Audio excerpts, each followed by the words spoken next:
Hello everyone, hope you're doing well. This video is about category service in settings menu. If you own a store or sell products along with offering repair and services, it's important to organize your warehouse inventory into categories and subcategories. For example, if you sell laptops, the category would be laptop, and subcategories could include specific brands like Asus, Acer, Lenovo, HP, and etc. Similarly, if you deal in laptop parts, your category might be laptop parts with subcategories such as motherboard, battery, adapter, screen, and so on.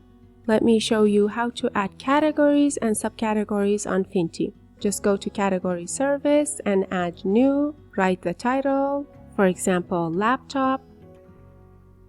For laptop brands, if you have one warehouse, you don't have to edit this part, meaning warehouse. I'm going to talk about a warehouse section in the video related to warehouse, of course, and save. And now let's go and add subcategories for category of laptop. Let's go here, add new, for example,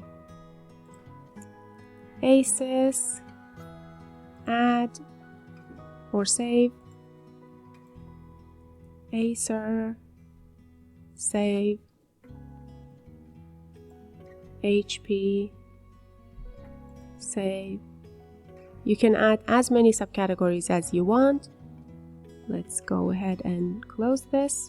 You might ask what purpose category and its subcategories serve. They come in handy when adding new products in the warehouse menu product service. Whenever you need to add a new product, you need to choose its category and subcategory to effectively add the product name. Let me show you how to add a product. Let's go to warehouse, product, and new.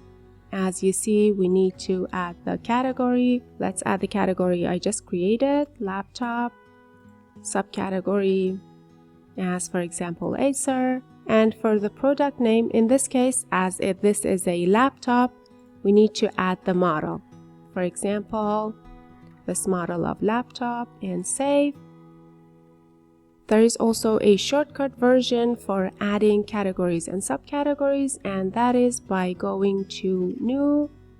As you see, there is an add option here. Go ahead and click on it. For example, laptop parts.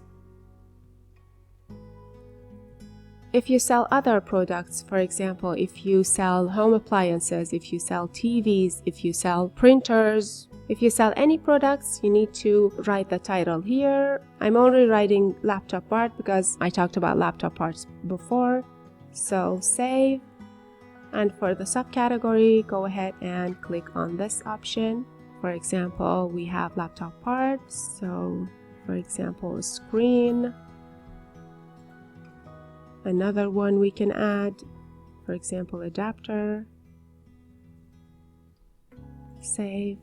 And by going back to the settings menu, we can see that this category laptop part and also its subcategories are added.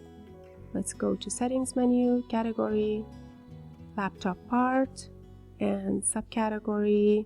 This is it. These are the subcategories and also category we just added. Let me show you another thing as well. For example, let's say you created a category and now you want to delete that category. Let's go ahead and delete that. Okay. As you see, we cannot delete this category, and that is because of the fact that we have different subcategories inside this category. So to be able to delete category, you need to go ahead and delete its subcategories. Let me show that too. I'm deleting the subcategories, as you see. And now let's go ahead and delete this category. Delete. And as you see, it got deleted successfully. And that's it. The category and subcategories allow you to customize your warehouse organization. A well-organized warehouse with clear categories and subcategories leads to more accurate reports. Thank you so much for watching this video, and bye.